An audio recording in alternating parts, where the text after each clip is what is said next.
Hello and welcome back to my channel. My name is Katie Turner and I am a spiritual astrologer here at Know Your Vibes Astrology. So today we're going to talk a little bit about Mercury in Taurus and in the ninth house. So if this is you or you're interested in learning more about someone, the Mercury in Taurus in the ninth house, I am so super excited for you. You're most likely going to be an Aries, Taurus, or Gemini sun, and I believe it's going to be around like a Virgo rising. You might see a Leo rising or you might see a Libra rising, but Virgo risings are probably going to be the biggest factors here at play. But I'm super excited to get into this. So a lot of times in astrology, we can read about, our Mercury in Taurus or Mercury in the ninth house, but it's hard to sometimes find the intersection of those two. What does it mean to be in Taurus and in the ninth house? And there is this interpretive meaning here. There is this kind of layering effect when you're dealing with planet signs and houses in astrology in your birth chart. It does kind of build upon itself. So the best way I think to go into this is to kind of start with our layers and build from there. So we're starting with the planet Mercury. Mercury in the planet in general is always going to be our actor. It is the archetype that is at play here. It is the mover, the shaker, the energy that is making things happen. So Mercury represents communication. It represents your hobbies and your interests. It represents your routine and your schedule. It represents logic and analysis, self-growth, development, little details. And so there's a lot of different things Mercury rules. It's actually very multifaceted and it rules two different signs. It rules Gemini and Virgo. So it holds a multitude of energies because it kind of contains both of those spaces. So dealing with the communication energy, Mercury I like to think about as, I get this image of several people sitting in a circle on a carpet and just talking with like having like pillows and just being able to enjoy a conversation between these people and being able to engage in conversation, hearing about everybody's, day or life or where they're at in life and what's going on in their world. Maybe you're talking about a book and, interpretations and perspectives on that, but it's just this, casual exchange of information. And Mercury has a lot of casual exchange of information. It is, known as like short distance energy, and so it's everything you can kind of grab with your hands. It's everything you can do in a day, and that kind of translates to a lot of different areas that it works with. So it translates to communication and conversation. So these are conversations that are easy to have, that maybe don't go too far in depth, but get enough of somebody to kind of get understanding of who they are. Mercury is really led by curiosity. Sometimes it can kind of mischievous and playful there, but it just wants to know things and find things out. And also too, Mercury loves to communicate and express itself as well too. So Mercury is your mind and how you think. So it's your mindset, but also too how you form thoughts, how you decide you want to share those thoughts, and it is communication. So how you do end up actually expressing those thoughts. And then kind of shifting in towards more the Virgo-y energies of Mercury, it is the analytical mind. It is the mind that can focus on the ideas or the facts or the realities that are within arm's reach, right? The little details. And it puts together all of these little details and uses them to understand a situation, to make the situation better, to grow, to develop, to analyze, and to see a logical progression forward. It is your daily routine. It is your work. It is how you develop yourself. It's your health and your body and your nutrition and everything you attend to in each and every day. That again translate that idea of, everything within arm's reach, and then it being multiple reaches out into the world. In your routine, it's everything within arm's reach that you're doing each and every day, but there's a lot of other things you're doing. You're not going to really fixate on one just thing specifically. You're going to have a couple different things. You being a Taurus Mercury, you might have some staples and they are pretty fixed, but you're not going to only, clean all day long. You're going to do other things as well. So yeah, Mercury overall is that communication sector. It is your mind, it's your interests, so it's also your hobbies and things, you enjoy doing for fun, and like mischief and that playful energy, but also too, it's self-development, it's growth, it's routine, it's practicality, and that sense of moving things forward. So the next layer we have is Taurus, and the energy that Taurus brings to Mercury is, in this case, is really going to settle Mercury down. Like Mercury is a very active energy. I often compare it to like if you were to release a bunch of bouncy balls in this like glass box and watch them all bounce around. Like that's kind of the Mercury energy sometimes. But you being a Taurus Mercury, Taurus is actually really slow and steady. It's a fixed earth sign, and so it's fixed signs are really strong and they're unyielding. They're not moving about. They're not, trying to do anything. They're just sure within themselves. And so you have that very fixed, solid energy to your Mercury. So your mindset, your communication is going to kind of be very solid aspects. And people who do have Mercury and Taurus, they really do build something really solid when it comes to like what their perspective is on things, what their thoughts are, and things of that nature. And being an earth sign, Taurus is very, very practical. It's very concerned about, being able to have enough assets and resources, being able to nurture good things in gardens and growing that kind of energy. And so when it comes to Mercury, you can also bring out some of those best qualities of Mercury, or the practical qualities of Mercury. So more like the routine and self-development and habit, logic and analysis, those things that kind of capitalize on the Virgo energy of Mercury. So other areas of Taurus that kind of will matter is, for one, where Taurus is positioned in the zodiac signs tells a story. And so Aries, the very first zodiac sign, is this new beginnings, is this, excited, fiery energy. And when offered something unknown, it's like, okay, I'll go first. I'll go into life first. I'll be born first, and I'll do this journey first and see what happens. So Aries goes out into this world and, follows its instinct and it goes where it goes. Taurus, the second zodiac sign, watches Aries, sees how Aries does it, and then says, I'll go next, but I'm going to be more, thoughtful about how I do this. I'm going to take my time and really evaluate, what did this person do that I liked and didn't like? And what do I really think that I need to bring to the table? And so Taurus energy is that slow to commit, but also they're slow to commit because they're putting a lot of effort into evaluating and finding out what is going to be the most worthwhile energy to invest themselves into and to own as their sense of self. So when it comes to your thought process, when it comes to how you communicate with people, when it comes to your routine and your habits, that energy is going to apply there. You're going to be someone who maybe takes a long time to figure out what you want to say on something, or what you want to know about something, or what you want to have in your, your daily flow in your life. But as soon as you kind of figure out what is important to you, that really kind of takes hold and shapes way, which is kind of the second point about Taurus as well, is it's very value oriented. It's very, much about life. It's the middle of springtime, and so springtime is that rebirth, that renewal, and so it's this fixed, practical, earthly energy in the middle of that. So it just wants to maintain that life energy, that it's growing, and to do that, you really have to kind of be oriented towards value and nurturing that life energy. And so that's something else as well that you do with your mind and how you think. You're always thinking about ways to make things better, and to improve things, to reaffirm that life energy. Now, a downside of Taurus Mercury, though, is you can be kind of stubborn at times. So Taurus, that fixed energy. So if you feel like you have a really good idea and you committed to it, you don't want to waver from that commitment, or if like there's value in it, you might have a hard time seeing value in other things. And so the ninth house, as we'll talk about in a little bit, might mellow that out a little bit, but it's still important to kind of reevaluate, does this still serve me? And if not, can you let it go?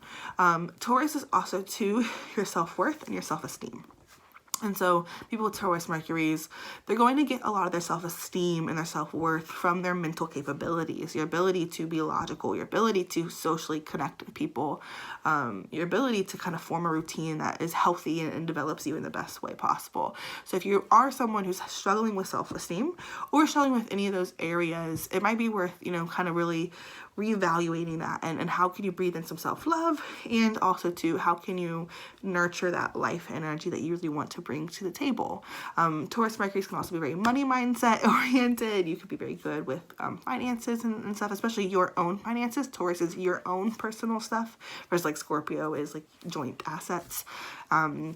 But yes, you're going to really want to kind of keep things close to yourself. Overall, focusing on the positives, nurturing that energy, and building things. So you may find overarching as well, when it comes to your routine, you really like things that are comfortable. You like things that are securing. And whether that's, you have a weekly routine of balancing your checkbook, or if you have a weekly routine of having a nice cheese platter where you can taste things. Because Taurus is also your senses, and Mercury being that curious energy, you're very you're one to want to taste things and smell things and feel things and engage in a lot of different senses.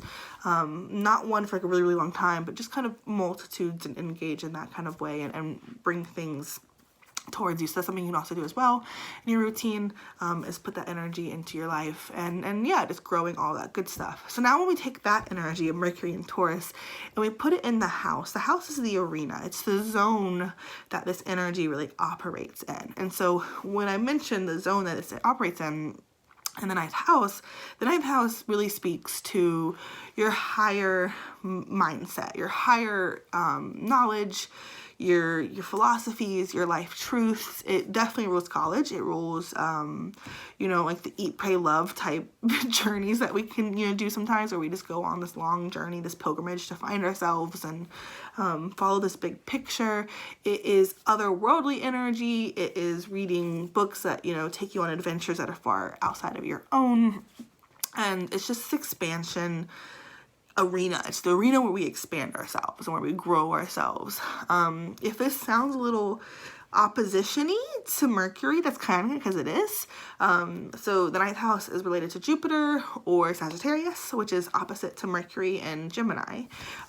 So where Mercury is everything within arm's reach, the ninth house is these long distance trips. It's something that will take weeks to do. If you're reading a really good book or a really good series, that could take you a long time to do. If you're going, to higher education and you're wanting to expand your knowledge of psychology per se, that's going to be something that takes time. You can't just do that overnight. You can't just do that in one day. And you can't do multitudes either necessarily. You can have a double major, but you really can't, take whatever classes you want to, versus Mercury definitely rules grade school, where you do have, every single year you have each subject kind of, forefront in your mind, and you're giving all of them attention. You can only have that with higher education. If you're going on a long distance trip, you really can't bounce around from the world and go all these different places. If you're going somewhere, you have to kind of really enjoy that location, move to somewhere else, and kind of expand. And so it's this long distance energy. It's this long haul of energy. And so when you have Mercury and Taurus in that energy, there is this element of fighting with the energy, because Taurus as well is very, grounded and committed, and that strong energy and that earthly energy. And so you might feel this push and pull between wanting to go far out there and also to wanting to build something solid with where you're at. And I think that ultimately that's kind of where people end up with this placement, is they build something solid with where they're at, and they use this ninth house energy to really keep in mind other ways of living, other ways of doing, other ways of being. To take, maybe you have so Mercury being, all these different, things you can reach out to. Maybe there's 5 different things you're working on, 5 different projects. With the ninth house, you're going to take those projects a little further than if it was just Mercury and Taurus on its own.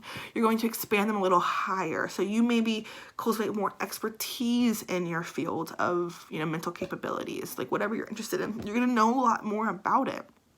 You're going to understand it from a bigger perspective. The ninth house is something that you zoom out to kind of be able to see everything. In contrast to those little details that we have with Mercury, it's this ability to see the zoomed out details, if that makes sense. So if you're, in charge of a company and there's multiple different sectors and you're in charge of managing how all those sectors work, that would be a good representation of this energy, because you're nurturing Taurus, right? You're nurturing that value and that ability for that company to make money. And you're also to have a lot of different areas because of Mercury, but then the ninth house makes them big because you're managing different departments versus managing one department, multiple different people, which would still have that mercurial element, but it wouldn't necessarily be that ninth house energy.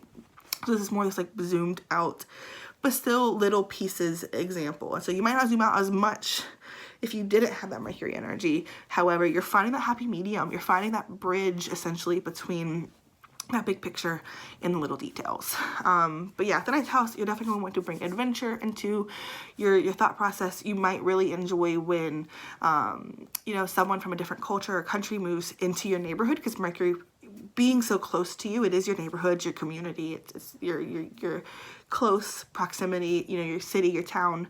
And so maybe if you have someone move from a foreign area into your area, you'll really enjoy getting to talk to them and connect with them and learn from them. You might be really interested in other cultures or other religious values and their beliefs and what they find important, and how they provide for themselves, how they nurture themselves. You might be really interested in religions and cultures that are very down to earth, very in touch with the natural processes of life, versus, you know, like here we are in America, we're very removed from the natural processes and the connection to you know, how we grow food and how we build our homes from wood and all that kind of stuff. So you can kind of really bring that energy in through that avenue and ground into that. But I think ultimately for you guys, the ninth house is our quest for truth. It's our quest for understanding, for knowing more, for making peace, or not peace, making sense of things. And so with your Mercury and Taurus, you're going to have this really intrinsic curiosity about what truth is, and you're going to want to really find a truth you can commit to. You're going to really want to find a truth that promotes growth in life and good values.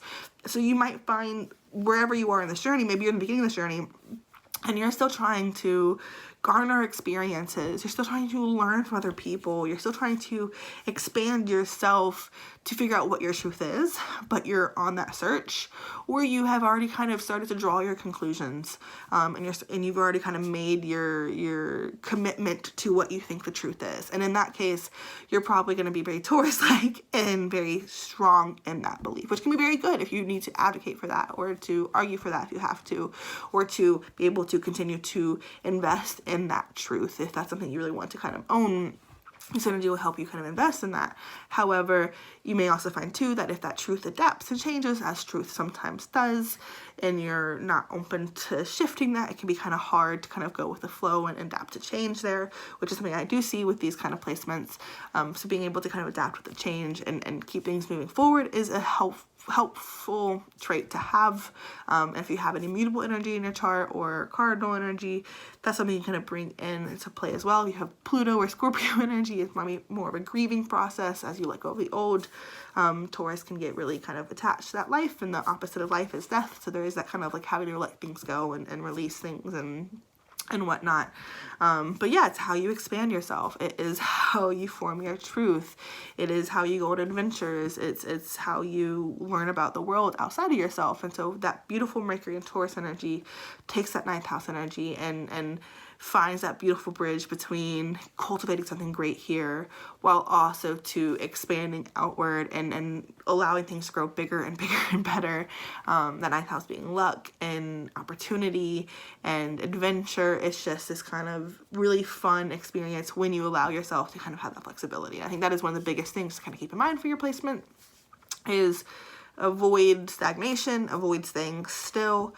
I see this image almost of like something staying still, and as it does, like it calcates or something forms over it so that it can't move as easily the next time it moves, and that's not something you really want. And so if you have this energy and you're feeling kind of stagnant, get out there and try something new.